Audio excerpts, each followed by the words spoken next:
That's what I'm saying. The text is like an object. It's gonna change perspective based on where you're standing. I don't know. Hello? Can you hear me? Can you hear me? I missed you, baby sweet. It was a day. It was a day. Please tell me you're seeing this too. From Seattle, we're Drinking the Movies. I'm Taylor Baker. And I'm Michael Clausen. Hey, Michael. Hey, we are at it again. Back? What are we drinking? We are drinking the Seattle Sunshine Hazy Pale Ale from Hellbent Brewing Company. How do you like it? It's delicious. It's as sunny in my mouth as the sun is out this window. It's a little bit floral, but it's kind of got that that headiness that I tend to like in my IPAs. It's a nice little in-between. How about you? Very well said. I concur. Delicious.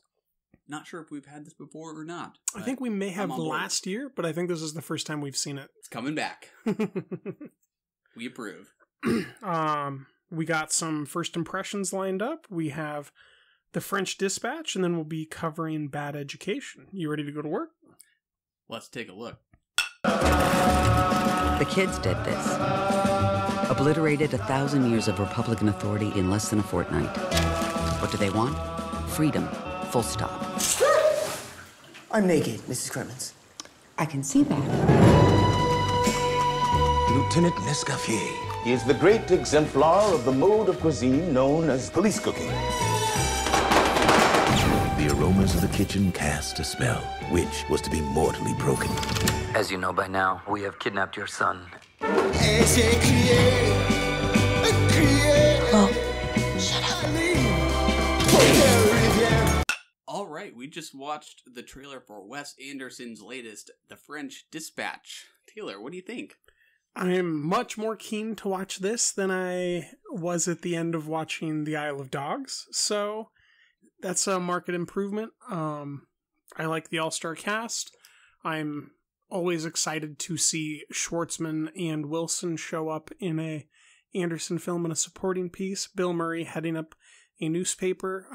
The shootout scene did remind me of a film that we just very recently covered, and the absurdity of the jailhouse attack from below into the reporters above. I can't think of what you're referencing. It was His Girl Friday. There was a shootout scene. Gotcha. Some screwball flavor here. Yes, and I think I definitely saw particularly a His Girl Friday influence in that trailer there, with the angled shots of the shootout from what appears to be the newspaper level of that building with the policeman below. I like that connection. How about you? I am always game for Wes Anderson. Think you just can't have a conversation about modern masters of mise-en-scène without talking about him, and I think that's fully on display here. Narratively, I don't think I even really was paying attention enough to story beats here as much when I watched it the first time and just was soaking up the style. But it does look like it's divided into 3 stories or 3 acts, or it's kind of episodic in some way. I don't think I really picked up on that the first time. I believe most of his films are. Yeah, I guess so. I guess I hadn't really thought of. It's weird. I don't usually remember that about them necessarily. Darjeeling, Zizou, Royal Tenenbaums. I remember all of them kind of distinctly having 3 different parts. Yeah. Yeah, and you already mentioned the cast. Can't complain about that. Yeah, I'm on board. We'll be covering this for the show, I would assume. Most definitely. Good. On to Bad Education. Let's see if this is a thoroughbred classic. I see what you did there. Come on, eat the fucking sandwich. Good morning. I wanted to make a difference. Look, we did. I got us all the way to number 4, and I will get us to number 1. These are the best early decision numbers that we've ever seen. They want me to write an article about the new budget. Oh, okay. Soundbite. Nice. You want to write this down, or you... I'm taping. Oh. Okay. It's just a puff piece. It's only a puff piece if you let it be a puff piece. Come. What? Quick. This is a very real crime here, a theft of taxpayer money. All right, Michael, there's not too much to go on there, but that was the 1 minute and 20-second teaser trailer for Bad Education. What do you think? Well, we were just talking before the podcast about comedies coming out this year. I wouldn't necessarily call this, I don't know that it looks like a full-on comedy, but I think this could be a funny movie. Yes. I am excited about that. I would say it's a drama, comedy. I would agree. Kind of has an Alexander Payne vibe to me. Like Election came to mind. We've talked before about Thoroughbred. I was a big fan of that movie.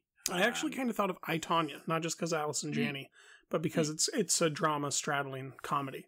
Yeah, I can see that. I think it looks promising. What about you? I would agree. I like the character work that I'm seeing. There was a particular shot for a moment that seems like it's likely going to be a longer shot in the film of the back of Hugh Jackman as he's walking down a hallway. That's the type of stuff that I look for in this follow-up to Thoroughbreds. I want to hear the same mastery of sound design with some increase in the way that he uses it, I think. I think that when we talk about Thoroughbreds, one of the first things that you're thinking of is that rowing machine. And I think that there's really, really strong sound design just naturally in his work. And he's great at framing. I'm excited by the way that this seems a little bit more naturalistic, less stagey. But I do want to see that sound design continue because I think that is what makes him different than an Ari Aster or a Robert Eggers to me, is the way that he was using sound while showing a plain image to change things, whereas to me Ari and Robert are kind of showing very enticing images and not as reliant on sound, and I think that's one of the things that makes Corey the most interesting to me. Yeah, I'd have to go back and revisit Thoroughbreds and think more about sound. For me, it's the tracking shots, like you did mention. Yes. But yeah, that's what I always what comes to the forefront of my mind when I think about that one. And then thematically, that's about two teen girls trying to commit a murder. This is a little bit of a departure. This is kind of a high school. Well, I would say successfully committing a murder. Oh, they do that. Yeah, correct. I don't know. Maybe there might be some consistency about privilege or class. We're seeing these kind of suburban, upper middle class parents and faculty members kind of taking center stage. So it's a delicious character. Maybe, it looks like for Janny. Absolutely. I love Janny with those characters that she can just chew on. If you could throw her and Toni Collette into like a Mean Girls for Moms film, I would just throw all my money at it. I'm right there with you. I don't know that two movies is ever enough to say what an artist is really into, but it seems like it's maybe an early indication of the kind of milieu and social class that he's interested in observing. Yeah, and some of the strengths that he's able to use to communicate that. Word. On to a film review of The Assistant, Michael. Welcome. Have a seat. Whatever's going on, you can tell me. That's what I'm here for. You're relatively new to the company. I mean, I've been working here for nearly 2 months. And you're under a lot of stress. Entry-level jobs in this industry are tough, right? Long hours? First one in, last one out. Good night. You're smart. You have to be smart. It's a tough job, but I can see that you've got what it takes. I want those new pages before I get on the plane. He promised them first thing. Where are we at? 200K in 2 points. That's bull. Maybe you can put in a good word for you. No, he'll hire externally. Listen, his schedule has shifted to 7 p.m. work. Still at the hotel, or? Yes. What? This is turkey. I said chicken. There's a girl waiting. Oh, her. She's been here before. A few times. What is it? The wife. Say he's in an important meeting. No, say he's in screening. Where is he? What did you say, son? What did you say? They told me you were smart. The Assistant stars my 2018 MVP Rising Star award-winning Julia Garner. I said that she would go on to do great things and win awards, and here she is with an award doing great work. What do you think about this film, Michael? I like this movie. Was it after the show on Netflix? Ozark? Right, Yeah. That's what triggered the MVP award, right?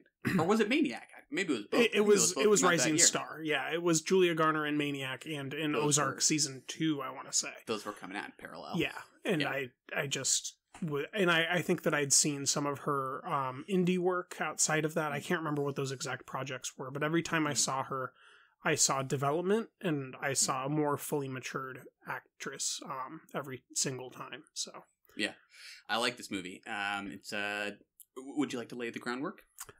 this film is about now convicted rapist Harvey Weinstein and what his assistant, played by Julia Garner, had to go through. I believe it's based on autobiographical work. I don't know if that was a book or an article or in what capacity that's based. We never overtly, address that this is Weinstein's assistant in the film, but it's very clear based on the context in the film as it progresses. Yeah, no mention. And it's a day of in the life. A day in the life of a Starts in a car arriving to, or no, I guess it does start inside of her home as she makes herself some sort of something before she gets in the car. And then she's escorted to work, and then it ends with her walking across a crosswalk onto a sidewalk, and away from this abusive situation. Abusive is a good word. I did think this was a pretty compelling look at a company with a culture and gender norms that are pretty appalling. Mm-hmm. And I think it is carried quite far by this lead performance from Julia Garner. I think you very much feel the fatigue and frustration and just plain fear that is a part of her day to day as a employee at this company. Like you said, we never see this Weinstein-like figure on screen. He sort of remains on the periphery. I believe we see hands, we see torso, we hear flickers of him. Narrative sounds coming from him, and then we see other people voicing their interactions with him. So he is this gargantuan figure that is never the center of the film, but also always the center of the film. Mm-hmm. And the way that Garner writes that line and just takes us through this whole day. He Incredible. Is a very ominous presence throughout. Smothering, yeah. Yeah, there is a pretty oppressive kind of atmosphere that I think Kitty Green shapes. And I've never seen her previous entries. Have you? I have. I saw Casting John Bonet, which was a documentary. I think it was her first narrative feature. I was mixed on that. It was interesting. I think I like this one better for sure. And I think I like this as much as I do, mainly because of Garner. But I think this is an interesting conceit, and the I think this is, as far as I know, the first one to really try and depict what work was like in either a Miramax or Weinstein Company. I think it's pretty successful in that regard. And each of those kinds of feelings, whether it's the fatigue that comes from the performance, just like her yawns or the way she pours her coffee, it's almost kind of somnambulant. Like, it looks like the energy is just not all the way there. Or when she eats a spoonful of cereal and then realizes that she has to put it in the sink and then tries to get 3 more spoons in her mouth and then go back to work. Oh. Yeah. Debilitating. That's what this film felt like. Yeah. The frustration when she has to do something like get lunch for her coworkers and one of them scoffs at her for messing up her order. When there's no reason why this is turkey. I ordered chicken. Is that right? I think that's right. Yeah. Yep. But then, I think beyond the fatigue or frustration, it's fear that is maybe most compelling, both for herself and then eventually for the other women at the company. And well, there's not that many of them. That is true, and we don't really meet them except for 1 or 2. And normally their comments are, "Don't worry, you're not as type, honey." Correct.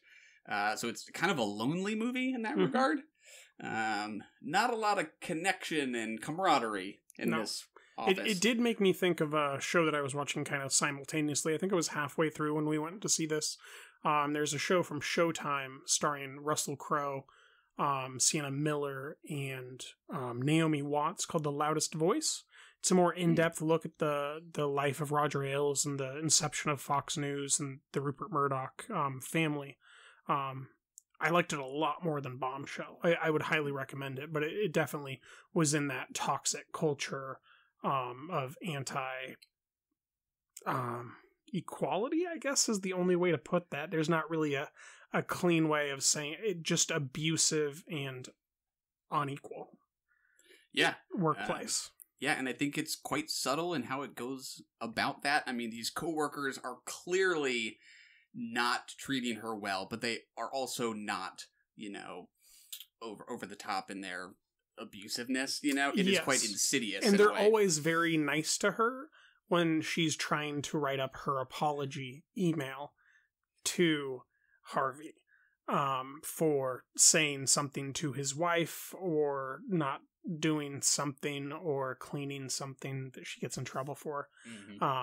It's a very it's a film chocked full of me going ugh. Yeah, it is. Yeah, it does leave you feeling just kind of gross, kind of sickened by it. I liked the detail when the kids get dropped off. I think they're Harvey's kids, and she's expected to be the one to watch over the kids. Just out of a womanly duty, she's somehow most equipped to do so. I thought that was a nice touch. And yeah, so how did this conceit of him remaining off screen work for you? Really well, because of the small things Kitty did, like shoot Julia when she's stressed out from this top close-up angle instead of just a normal, 2/3 up eyeline angle. She's shooting it so that you can kind of see her entire forehead and part of the top of her head. So it's doing that psychological, like, feeling really smothered by the camera and transferring that to the viewer. And then the other stuff that she does, the other stuff that she has a team that does really well, I would point to would be the sound design, and specifically something called the Foley work, which is by recording the normal sounds that we hear in everyday objects and cutting that into the film. If you remember the smoothie, if you remember the toast popping, if you remember the door sliding or the elevator chime, there's so much of that in this film. Just so much. And it's all perfectly edited together and so on point that I never felt like I wasn't where I was. And it's really easy to mess that up once and just ruin a whole film with it. Yeah.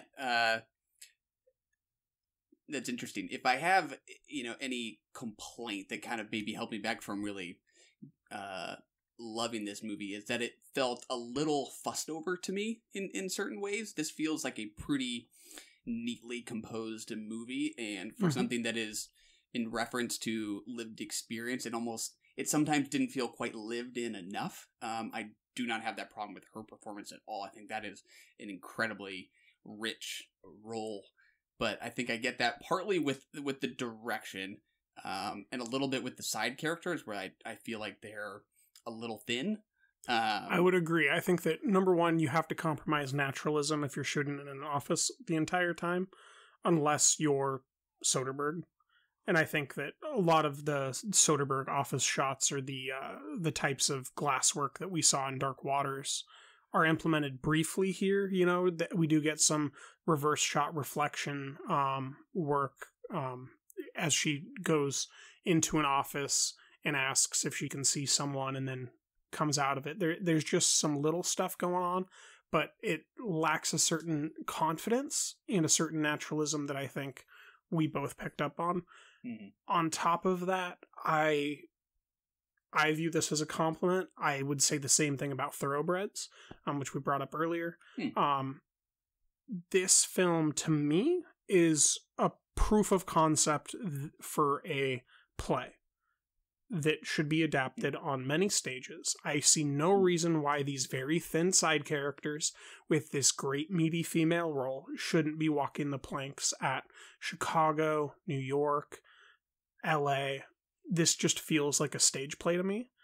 Through and through, it feels like a very easy to pull off stage play where there's always a desk in the back in the darkness, and you're setting up different sets in between each act, and then a small paper thin side character comes out and has these conversations with her while she goes about this business, and it's a full-bodied performance, which to me is a compliment. But I totally see the other side of that where it's like, yeah, but this was a film, and it's not something that I would point to at the end of the year and say this is one of the films you have to watch to understand this year of 2020.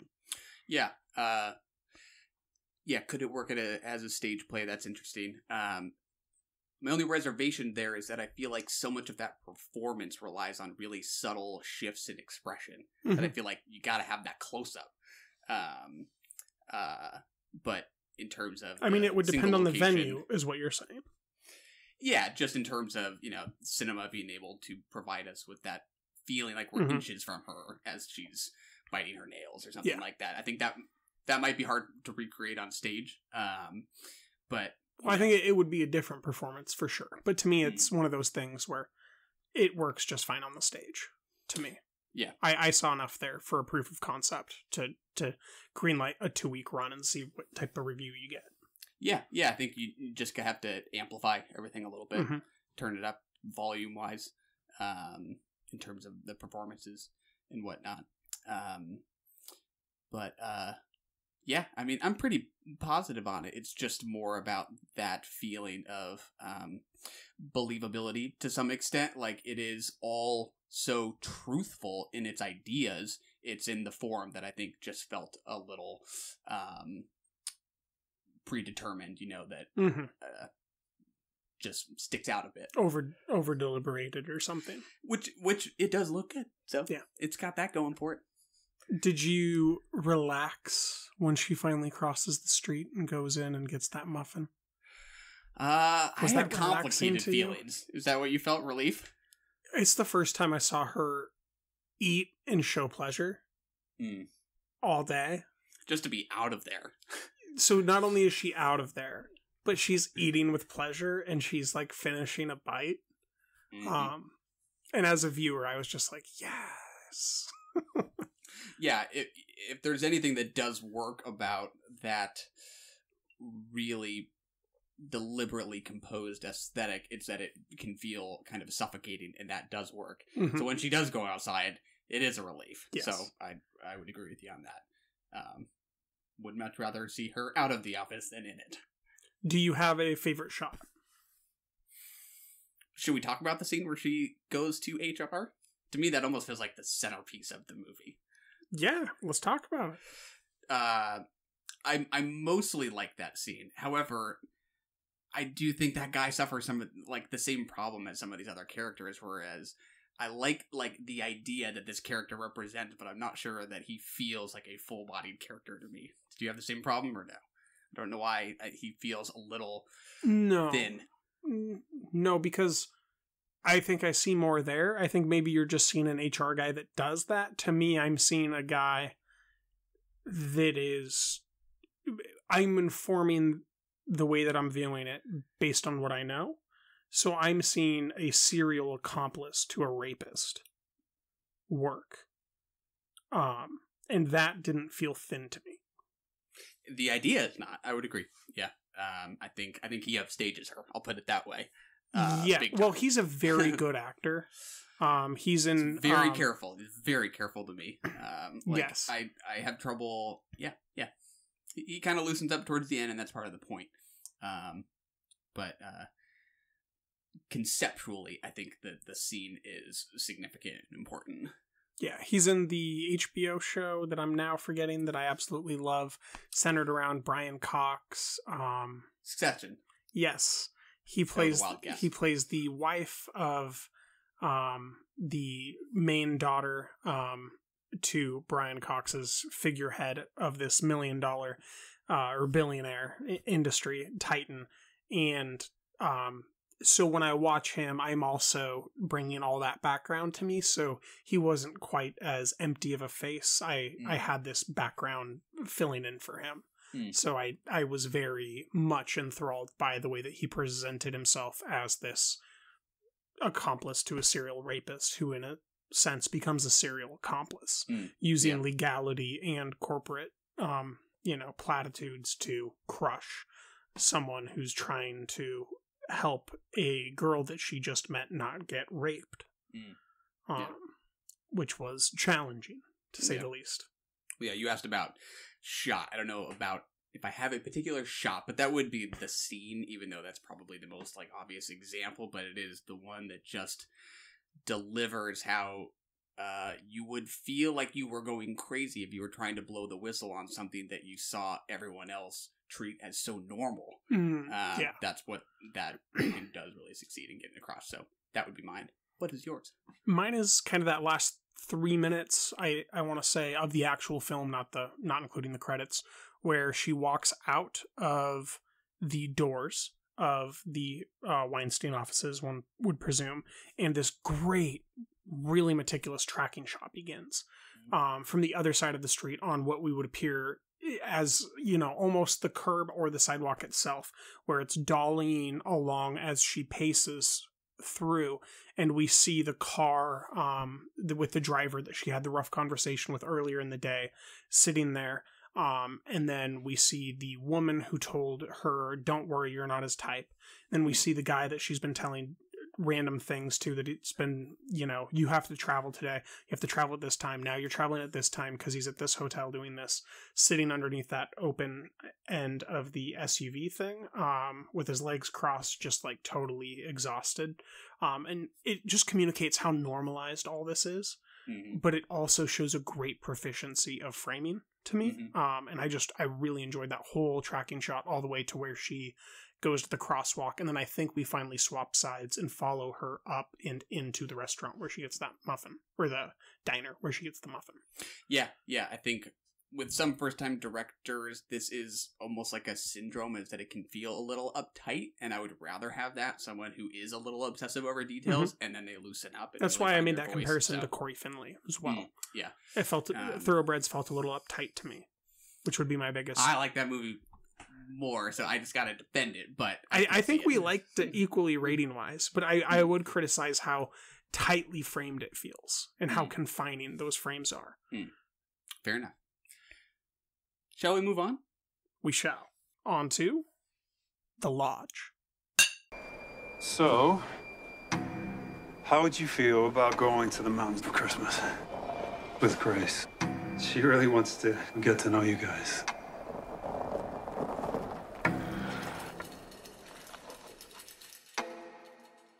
That's our mom's hat.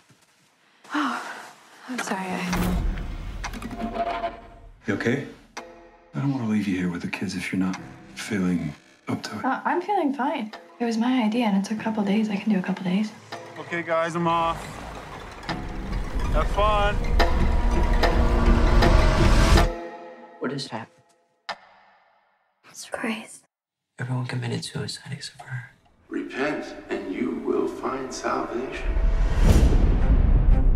So The Lodge premiered at Sundance last year, right? We've been talking about this one for a long time. We were very impatient when it didn't come out in October. And then November came, and I think there was one slow week where I protested the fact that The Lodge wasn't out so that I would have something good to watch. And then we were quite busy all the way through December. And then I began to complain about that and Antlers not releasing as soon as the year turned, and I had to watch a terrible film called 1917. We're still waiting on Antlers, but The Lodge has arrived. Has it satisfied you after this long wait? No. That's the quickest way of putting that, is no. I'm not negative on this film. I think that I think we say this every year, and I think we need to triple down on it. I think we need to quadruple down on it. Whatever happens at Sundance, don't trust it. That media cycle is just trying to earn a profit. It's very unreliable. As much as I want Minari to be amazing, I need to slow down on my anticipation of Minari. you know. Yeah, I can't remember if at the time this had distribution or not. Sometimes I think that's the best way, is if it doesn't have distribution yet, you're getting, you know, honest responses about whether it should or shouldn't. Yes. But the other issue is that then you become to over-anticipate something. And I think the that hype machine can that happened with almost every Sundance entry I can think of. It's possible it won't happen with Kristen Johnson's film. And it certainly did not happen with Wildlife. But Wildlife is one of the only Sundance films that I can remember ever exceeding what I had heard. Oh, I'd say Manchester by the Sea. I don't remember the Sundance circulation on that one. So I would agree, and I would hallelujah that. I would put my hands in the air and say amen. That was a particularly good one. Yeah. But I think that by and large, we need to, especially maybe with these horror entries, maybe to be a little bit more specific, limit the anticipation. Riley Keough is very good. I felt like there was an hour roughly sitting on the editing room floor of this. It felt meticulously edited.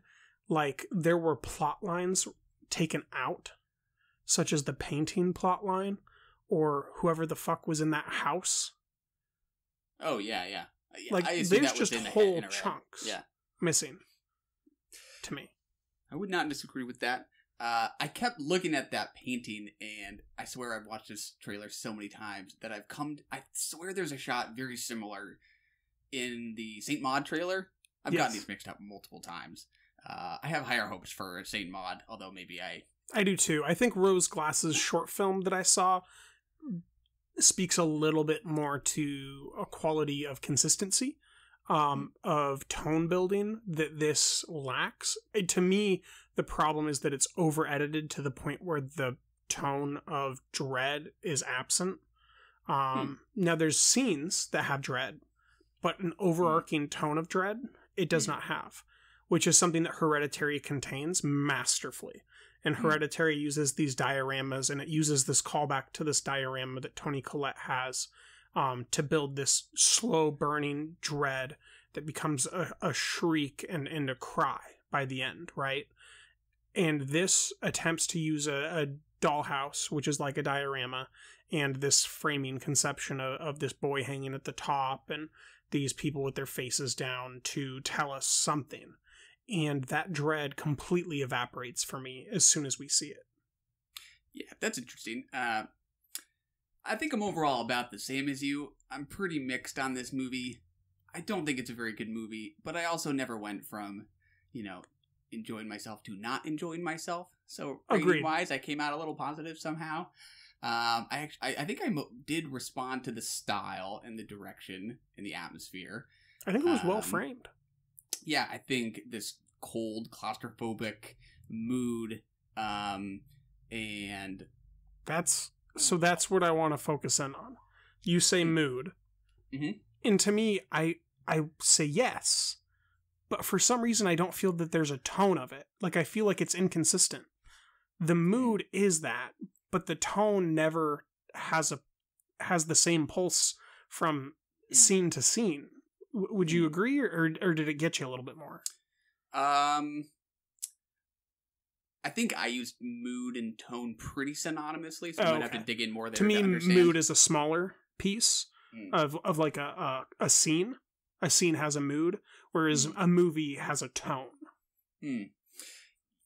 Yeah, I mean, I would have said it does have a tone in terms of just broodingly atmospheric. And cold and claustrophobic. I would say cold. Claustrophobic, I wouldn't say. When we get to those open expanses, it didn't feel the claustrophobic openness to me, the way that something that we'll hopefully get to soon, an Invisible Man, existed. To me, that it just didn't work. Maybe that was just on me. This is one of those movies where I walked out, watched it with a friend. He asked me, I really liked that. What do you think? And I said, I don't know yet. I have to. And I still don't really know yet. I'm somewhere with you where I didn't end up negative on it rating-wise, but I have a lot of criticism for it. Yeah. For me, where it came up short was more on thematic terms. I thought this was kind of a thematic missed opportunity. I thought this could dig into what these kids harbor, resentment-wise for this soon-to-be stepmother, and Riley Keough's character's insecurities over filling that role. Like, this very quickly tells us that it is not interested in any of that. It is just interested in plot and Riley Keough's character's history with a cult, which I think is just kind of empty of meaning or significance. While I mostly liked the mood and the style and the feel and the look of it, it's just the story itself, and I think it's just weak. I think it's poorly written. And I think I don't the twists know. are I don't know wildly about unconvincing. that. I don't know. This goes back to, I feel like there's a legit hour on the cutting room floor, like a full hour of stuff that painting never feels like it actually reaches what some of those early shots that linger give us. There's that scene where it falls out from behind the dresser. Maybe that painting was going to do something at some point. Or maybe there was something deeper. I just felt like there was a lot more content that was cut out. One thing that I'll just get this compliment out of the way, but I think it's a huge compliment. We go about 25 minutes into the film before we ever see Riley Keough's face. And I think that was a great brood of slowly building up this anticipation. But I would point this director towards a previous Riley Keough film in a very similar vein. If they ever wanted to make this movie look good, it's called It Comes at Night. It does all this stuff. It has a painting. It's like a smothering film. It creates an environment of claustrophobia. It creates interpersonal complexity. It has convincing dialogue between characters and investigates like the human experience. And it's good. I would agree. That is the much better movie here. I did like that approach, and she is this initially kind of ominously faceless figure. I liked that tactic, and then I felt like that sort of deflated a bit when she shows up and that ominousness disappears and away. She's just sweet. And I don't think it ever really repositions itself with the what should be the object of our fear. Yes. It turns a little bit more, it becomes more interested in her psyche and her being afraid of her dad. But I think it was almost structurally, like, maybe not structurally, I'll say perspective seems to be a little bit of an issue here, that we're initially aligned with the kids, then we're with Riley Keough. I think it sort of loses some momentum in making that shift somehow. It just doesn't quite work. I agree. And I would triple down and say that's because I think there's a lot on the editing room floor.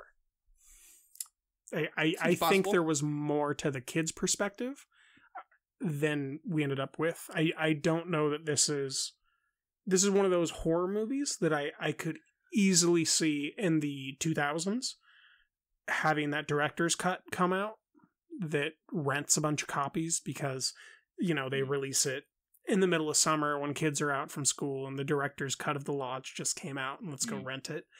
So I won't be surprised if there is a director's cut released that adds on, a 20 or 30 minute runtime to it. Would you watch it? It depends on how dry this summer is, Michael. It's all relative. Maybe to the landscape. Maybe it'll be so dry that I'll need to melt some snow in the fireplace in order to whet my appetite for cinema.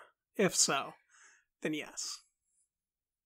So we are mixed. 2 negative, but we both gave it positive ratings. Do you have anything you want to say about it that's nice? I think they're capable directors.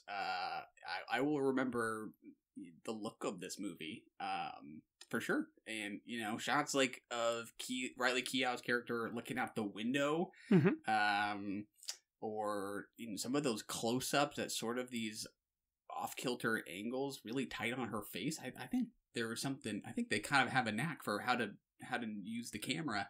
And that's why I'm positive on it. It's like I had an okay time. I was just after the fact thinking, I don't buy that at all. Yeah. So I would first like to say it's welcome to see Alicia Silverstone back on the big screen. I'd like to see more of her. And I actually really enjoyed the mise-en-scène of the funeral scene where they released the balloons. I thought that was really well executed and a fresh idea to put them in that confined concrete space with this square in the middle with this chimney, and then have a chimney play, or in a fireplace play a role in the film later. I thought that was a good slow build. But that, let's stop there because I just want to say negative things now. I'll say, last question. Did the kids actually do like 50 snow angels outside, or was it in her head? I like to think that he made his little sister do that as part of the big plot. I think, because that's hilarious. I think that the snow angels were too big for the little sister to do. Ah, dang it.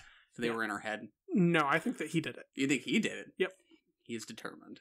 Well, remember, the door was locked for an extended period of time. We don't know when those snow angels were made.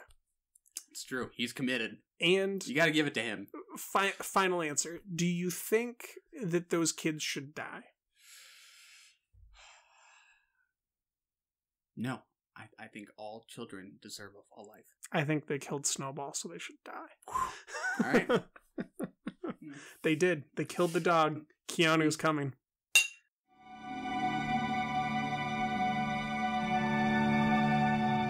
Você não sabe a falta que você me faz.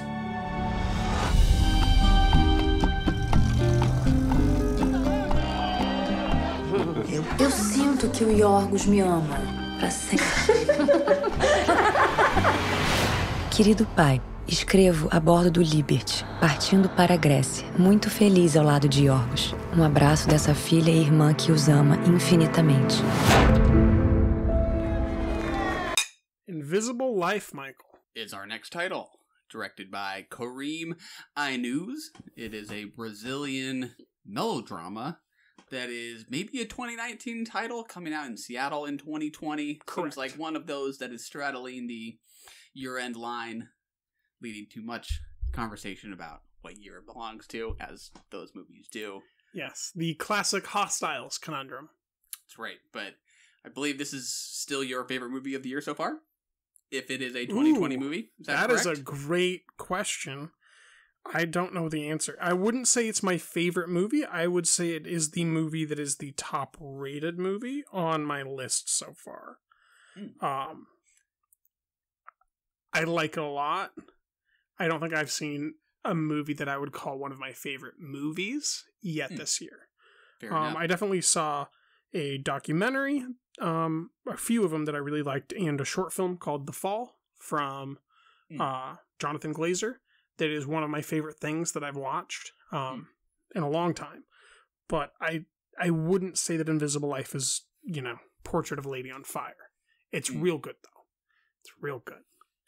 I like this one as well. It is my number one rated film of the year. That doesn't mean it's my favorite. I'll put it that way. Probably not going to be on there at the end. Is that what you're saying? We got a ways to go. I'm just Let's not even doing some hemming and hawing about my list. I'll say that the order so far does not include much in that I would call favorites, other than documentaries and an animated film called I Lost My Body. Ah, there you go. Well, this is set in 1950s Brazil. At first. That is true. It follows two sisters whose lives diverge in their early adulthood unexpectedly. I mean, that's one way of putting it. I would say this film starts in the middle of the 1900s, and it follows two earrings as they are separated in the same city, and the things that their humans choose to do. To me, it was a story of earrings. You thought there were actresses, though, I guess. That is a different take. I like that reading. One thing that was a little strange to me is I think I saw that the original title for this was it included the name of one sister. It was like The Invisible Life of Eurydice Guzma. Yes, that is Euripides. The Invisible Life of Euripides. That is the name that it had last I checked on IMDb. When I was checking the runtime of the film while I was in the theater while the trailers were going before the film started. So, and it was in the subtitles when the film began. in that great bold red font. That looks terrific. So originally included one of these sisters' names in the title. I think this is an easy question. I'll ask it anyways. Do you think that this is a story about one sister more than the other, or is it about the bond between the two? The way that you posed the question, it's about the bond between the two. But more deeply than that, to me, it's about the emptiness that each perceives from the other's absence. I would agree. I think there is a longing or a yearning at the center of it, no doubt. I was equally interested in both of these women's stories, but it felt to me like this spirit that they share was almost sort of the central element, and that's what created this kind of void. That, it's just a different word for what you called emptiness. And I was very taken by both of these actresses. How about you? Yes, more so the actress that leaves with Yorgos. I don't remember what her name is in the film or in that. We just watched the trailer to refresh ourselves, and so I remember Yorgos. But she has her child first. She really convinced me. At first, I thought I was really going to go for the other actress because we get our beginning surrealism shot where she loses her sister in the forest, and I absolutely loved the look of that and the lusciousness of it, and just the dreamlike quality it had. It was so great. It was a fantastic way to start this film, and it completely communicated the entire film in a moment, and I absolutely adored that. But the more that the film progressed, the more that I found myself wanting to stay with her and with her son and in this neighborhood and see her in these different jobs, and the woman who eventually gives her the house. I wanted more of those moments. I wanted to see her giving more hand jobs at the dance club right after she'd given birth. There's a quality to it, and honestly, while I was watching this film, I thought it was directed by a woman. I wasn't aware of who directed it, and it was just so strong and confident in a feminine voice, and it made such good fun of men's sexuality and their egos, between the way that it criticizes the father and the way that it makes fun of the other sister, who I didn't like quite as much but still adored, her husband, when he has sex. The way that he climaxes is just truly hilarious. That's interesting. I think I had a different reaction. Not that I disliked how it handled a lot of the sexuality, but I was maybe more uncomfortable by it, in that it just felt like they were supremely uncomfortable. I think there is something to it about the movie's very low opinion of men. I wouldn't go so far as to say that it was necessarily poking fun at them, because I don't know that I ever chuckled. You didn't laugh when he had a full body shake and started doing whatever he was doing. Is that on the wedding night? It happens a few times. That could be. Me and my entire middle-aged crowd that I watched this with, we all laughed. There very well could be scenes that I'm kind of forgetting. Broadly, what's standing out in my memory is the discomfort, the lack of pleasure these women find in sex. Yes, yeah. So at first I was disgusted by the fact that it felt like rape most of the times that she was having sex with her husband. Yeah, for sure.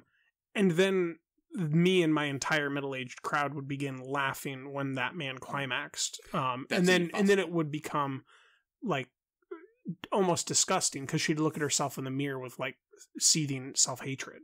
I could see that. And so to me that was just tonal mastery of making me feel all these different things, because life is complex and messy and all that stuff.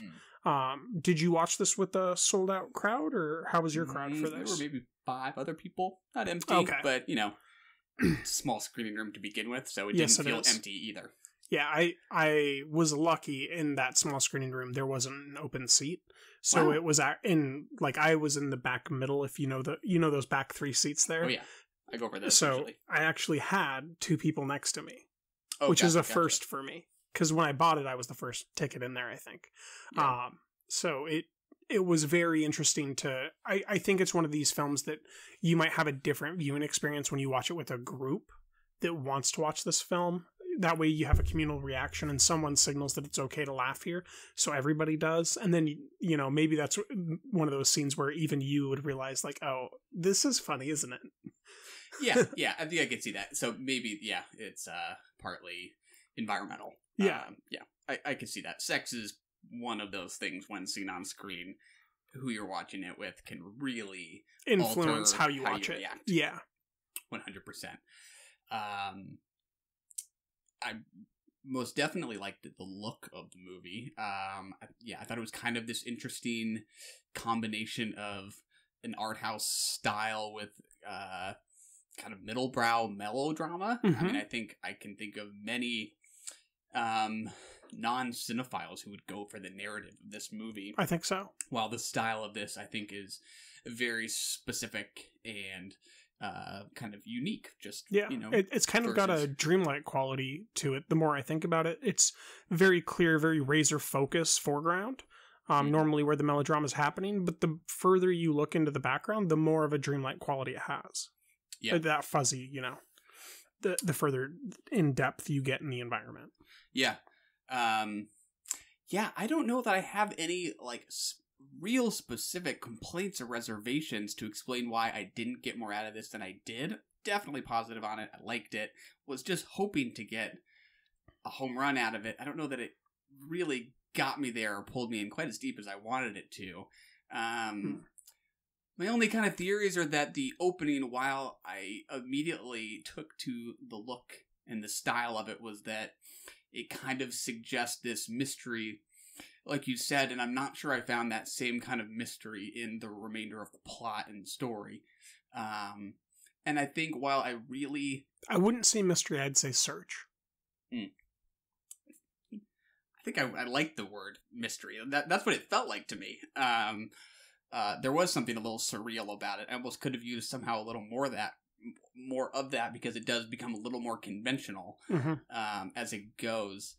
And I think the cinematography is fantastic. Like, that was one of the things you did like as well, yes, right? I will agree on that one. I did adore it. Yes, I did.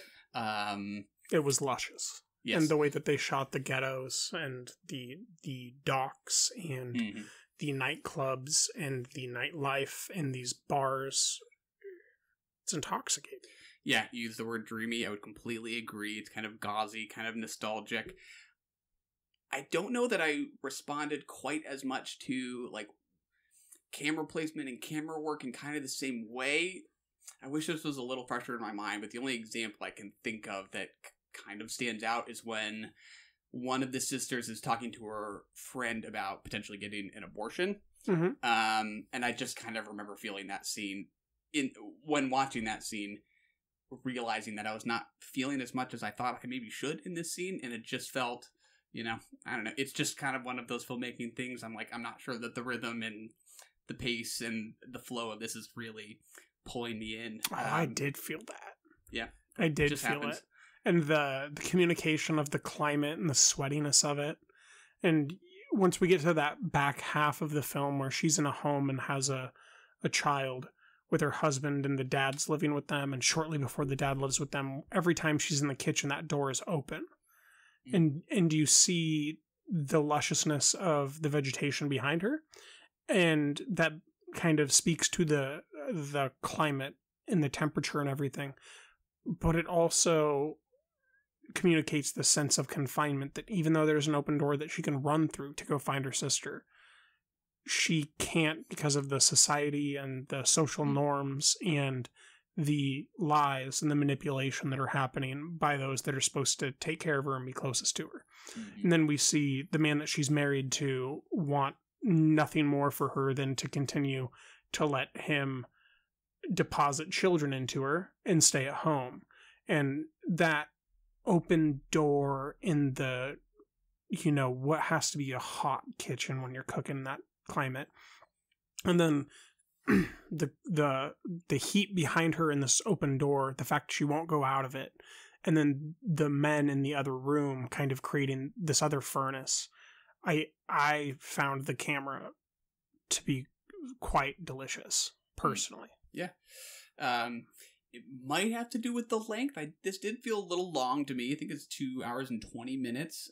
This is one of those ones where I went for it, man. Yeah. I went for it. I could see that. I kind of was wondering why I wasn't going for it in It wasn't an elephant for me. Yeah. Wasn't a what? An elephant for me.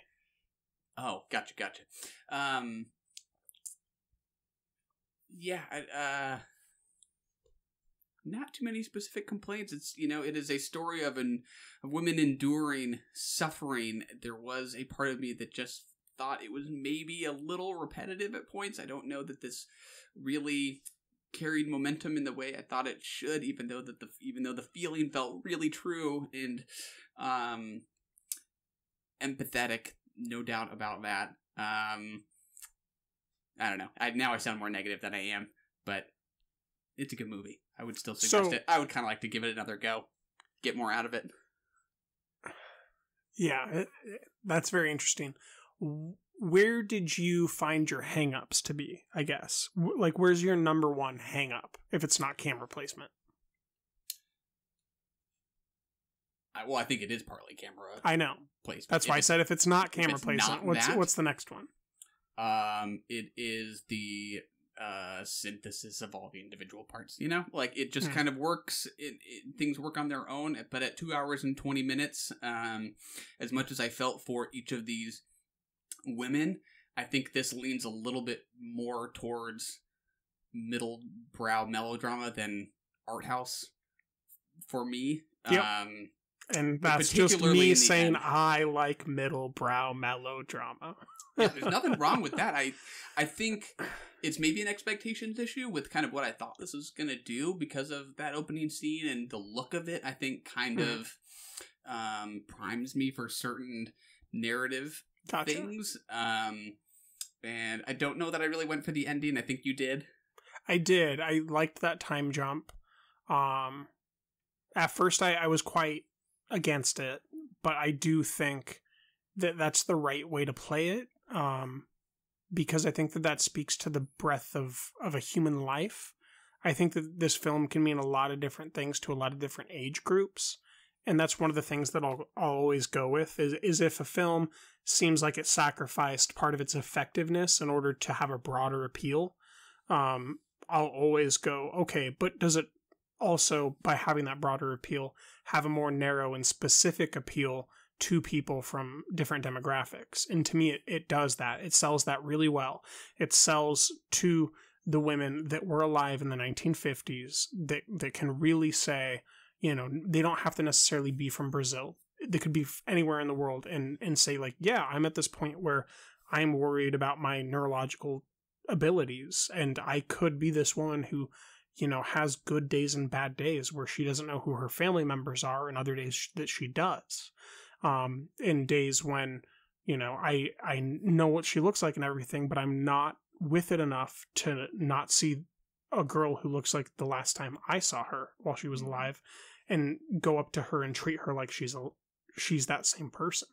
To me, that communicated a narrowness and a depth, but it also achieved a broadness. And to me, it's kind of a perfect pairing of the other side of femininity that A Portrait of a Lady on Fire began. For us, when we saw it, it's, Portrait of a Lady on Fire is about women, it's about female sexuality, and it's about the feminine perspective and the feminine mystique and all that beautiful stuff. And this does all that, but it also does it in a different type of male malaise, I guess, than A Portrait of a Lady on Fire did. Yeah, in Portrait of a Lady on Fire. Yeah. But the fact that there aren't any men, and that we know that there are going to be, and the limitations of that on the time, make those moments more precious and more delicious. And here, the men are always there and always affecting things. And I think that, it creates two bookends of the feminine experience that I just really went for. And I think that by seeing that age difference, by letting one of the sisters pass away, you see the continuance of like a matriarchal responsibility of the other sister, but also this youthful person who's of an elder age with a neurological disorder, just wanting closure. And that just, I'm always going to go for that deeply human stuff, man. Always going to go for it. I wish I had the same response. I think I kind of like the gamble it takes, but at the same time, I looked at that older character and just did not see that same younger character. I think it's just for a movie that is so it's so well using the continuity of this long timeline to then make that jump. It just didn't quite make it. Do you mean physically? Temporally, right? Okay. Because I was going to say, I thought that was the point.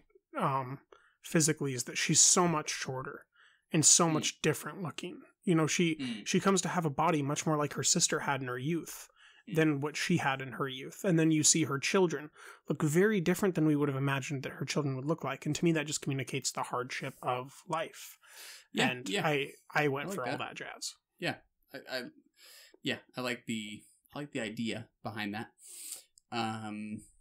Yeah, I could get more out of it on a second go. I think I'd be more likely to do so if it were shorter. And I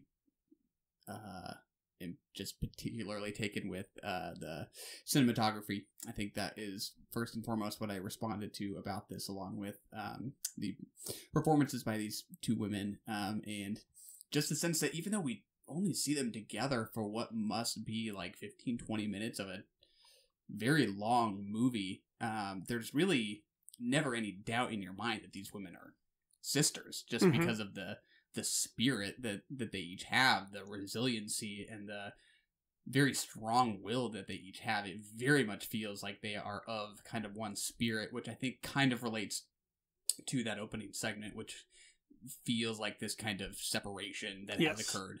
I think that's all good stuff. So I think it's a good one. I would recommend it to our listeners. I think it will probably be in my top 5 foreign language films at the end of the year. We shall see. We got a ways to go. On to the mountain, the Brokeback Mountain. You know, it could be like this, just like this always. This thing grabs hold of us in the wrong place, and we're dead. You boys sure found a way to make the time pass up there. You don't go up there to fish. You don't know nothing about her.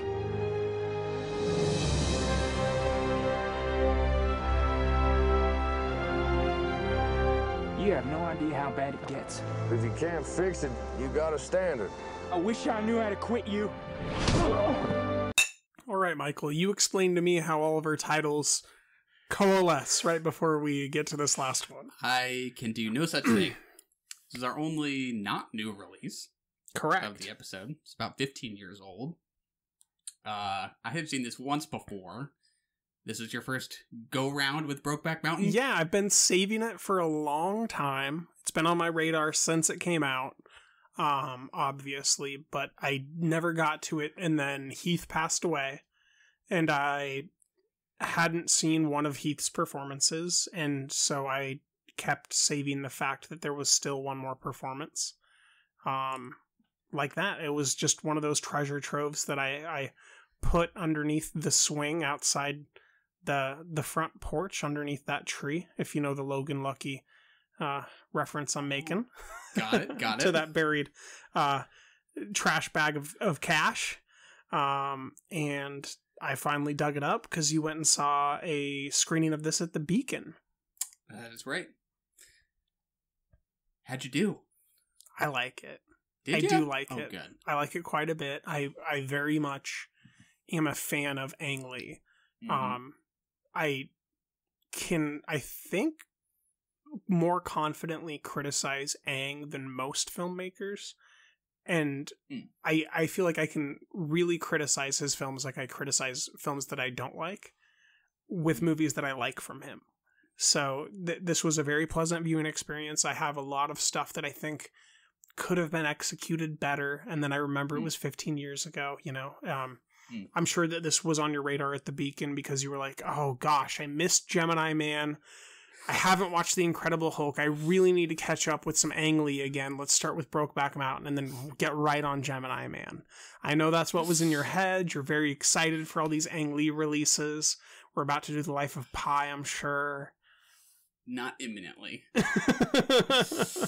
Yes, I am far less up to date on Ang Lee's filmography. I will be of no use in putting this in the context of his. I haven't watched that Halftime Walk, the Billy Joel or Did not see Billy that whatever. one. Saw Life Billy of Pi, Long's, didn't see Gemini Man. Crouching Tiger, or Hidden Dragon. That's a good one. That's a great film. Yeah. So I can't say much about this as an Ang Lee movie, but I love this movie. I think this is a very emotional one for me. I think it is beautifully acted from both leads, Ledger, Gyllenhaal, and love Michelle Williams. Anne Hathaway's slightly smaller, but I think she's good as well. I think she's small but loud. She is. I think they when all she's just succeed. Typing on the calculator and flipping the Rolodex without saying a word, she's speaking volumes. She is. I think it's just perfectly put into this landscape by Ang Lee. I've read the short story. That was what prompted, I have not. Yeah, that was what prompted the viewing at the Beacon. It was a gift. That was my Valentine's Day present. Was they were doing a short story reading. Not, read the short story in advance. Come see the movie. We'll talk about it. That kind of thing. Oh, cool. So, read the short story. Just a lovely short story. But that is one of the things that you get from it being realized on the screen is not just performance, but where this is. Does the short story have the ending?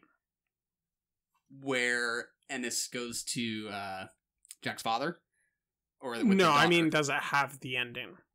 Like, from the way that it ends? Or does it just have the fun, nice part on the mountain? It does. So it does end tragically. Okay. That's what I'm living under a rock and still haven't seen Brokeback Mountain. Actually, I just suggested you've been living under a rock. I will say, if you haven't been... If you've been like me and living under some rocks that you carefully placed on top of the soil, underneath the swing, tied to the tree, outside of your front porch, where you buried your trash bag, your hefty trash bag of cash that you scored from your NASCAR ripoff in the film Logan Lucky, just like me, then... Leave now. We'll talk about the ending. Jack dies in the end. Jake Gyllenhaal's character. It's just slightly different in the book. In the movie, Ennis is on the phone, right, when we get this cross-cutting to the Anne Hathaway, where she explains what happened, and then near the end, we see a cross-cut to a separate image that is totally inconsistent with what happened. Inconsistent with her explanation. Yes. Correct. Yeah, it's just a little different in the book. It's not until there is no mention of him having been murdered. When he's on the phone with Anne Hathaway, he goes to... You keep saying book. How long is this short story? 60 pages. 50 to 60 pages. Oh, okay. So it's a full-bodied short story. Yeah. I was picturing a Haruki Murakami 16-page short story at the max. Yeah, it's 50 to 60 or something. Okay, almost. I would call that a novella, almost more than anything. Okay.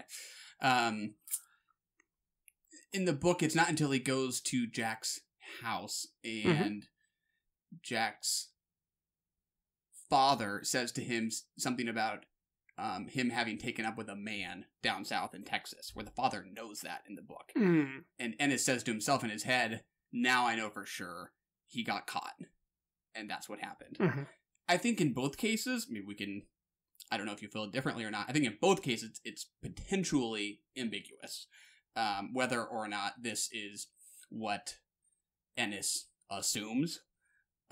If that is just a pretty clear implication of what happened. Oh, interesting. To me, the foreshadowing is so loud that I didn't see it any other way in the film.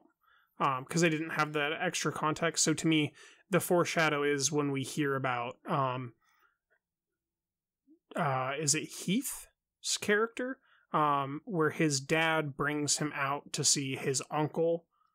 Or some, no, it's some guy, who was shacked up with another guy, who had been beaten to death and eventually died from having his penis ripped off, with a rope tied to it. And it's a fairly, tame scene based on the description given before it when we see the body lying there. It's still grotesque, but it's not as bad as the description. And then we see Heath, as a small child being shown that, and then that horrendous line, "For all I know, it was my father who did it," that's showing it to me.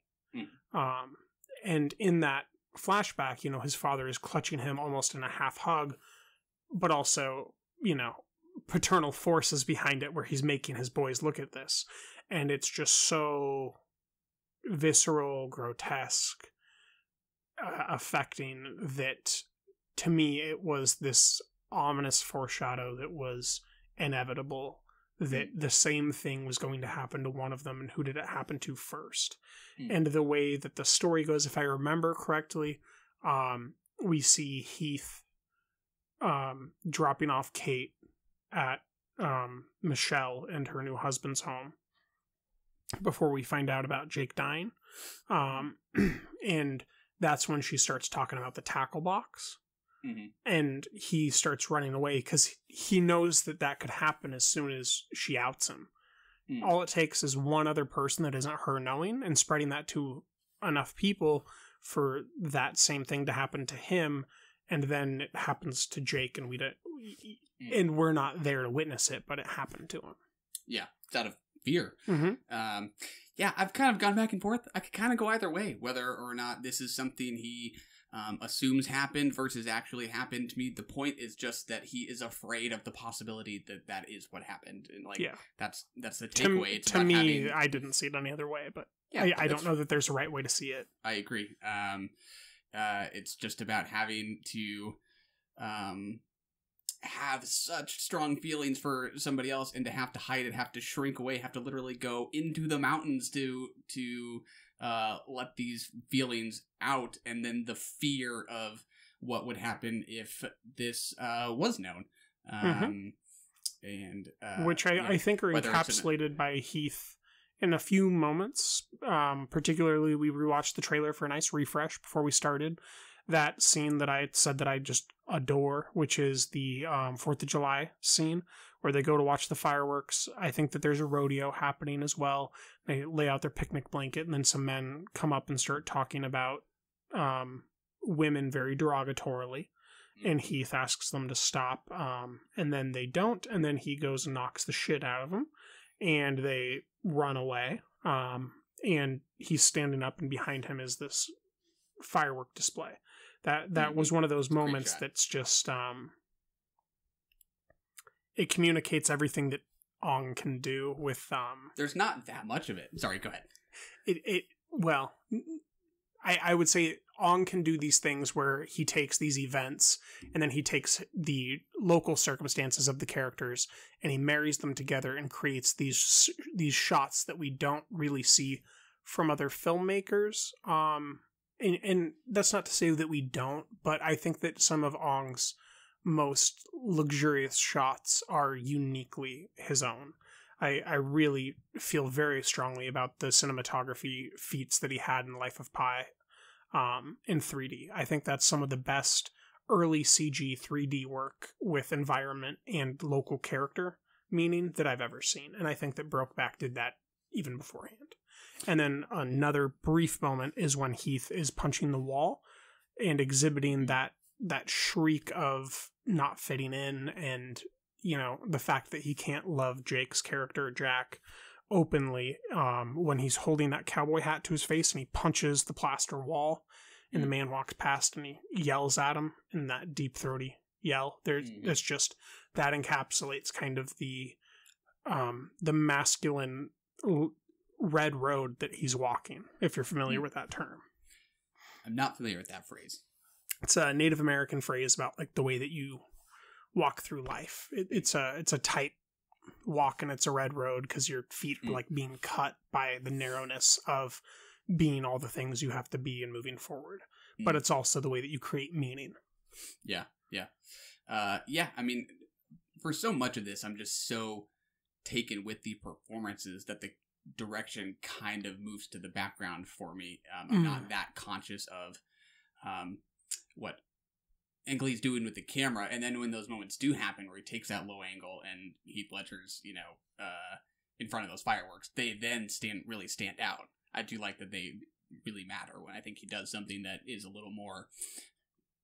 Bravura is too strong of a word, it's not it's not a long take or something, but it is it leaves an impression, put it that way. I mean, these other movies that we watched and have talked about today, The Assistant, The Lodge, Invisible Life, they're a lot more active cameras. To me, it was very noticeable how he would just make sure that a scene had luxuriant composition and just let these actors behave in this naturalistic environment. It was so loud to me, the sitting still with the camera. In comparison to the other stuff we've been watching recently. It was actually really refreshing to just sit there and let the composition of the frame be the film for a little bit. If anything, like, I could see this being criticized by cinephiles for not being, like, cinematic enough, you know? Like, there isn't a lot of great flourish to it, but I don't know. I just think the performances, these characters just don't need it. It is partly about just the quiet, the openness of the landscape. Like, you just need to look at it and see these characters move in it and harbor so much feeling that, it's just not necessary. And then when he does something, it works. So I dig it. I like that it returns, that it finishes where it does with this scene with Heath Ledger and his daughter. Partly because one thing I didn't get quite so much out of the short story, which, not everything is about how it relates to the short story, but this is so much about their relationship, Jake Gyllenhaal's and Heath Ledger's character, but I don't know, also something about the idea of what Ennis got in his head because of what his father told him, and him at the end of the movie left thinking about what kind of father he's going to be with his own daughter. I don't know, that was just a nice additional angle versus the tragedy of the romance, which is more than enough, no doubt. But I also like the note it ends on with him as a father figure as well. Yes. So I don't know. I would go further and say that I also like that, but I actually like the more ending part of it, where he buttons up Jake's shirt and looks at the postcard and then exits frame, and we have the lingering shot of the inside of the RV with the closet door open, his shirt's inside the closet, Jake or Jack's clothing that he'd taken from him, the postcard, and then that just gorgeous money landscape shot outside the RV window of that sunset. That was just strong. It was great. Finish. It was a fantastic way to end a film that it's hard to classify what this film is so much as just a human experience at a point in time. Now I'm almost tempted to like walk back a little bit what I said about direction being minimal, because I think I may be using that just in like a sense of his way with the camera versus just the directing of actors. Like, you can kind of talk about performances in terms of what each of these professionals are doing on their own, but I think what really just works so well is how Gyllenhaal and Heath Ledger work off of each other. Like, that is up to the director to manage, and that there's no doubt of the connection, while they do have these differing personalities that I think are each appealing on their own terms. Gyllenhaal more as this kind of boyish temperament. That yeehaw scene at the campfire was so fun. Yeah, that is like the perfect instance of his more goofy, boyish, lighthearted, I don't know, that's just the word nature. that comes to mind. Yeah, versus Ledger's far more weary soul, and how well those just fit together is just instantly believable for me. So, yeah, props to Aang for that one. I think he did that. I think that it all starts at the bottom. It starts with the "I'm tired of beans." That's how you really build your characters. Yeah. I will say I was surprised.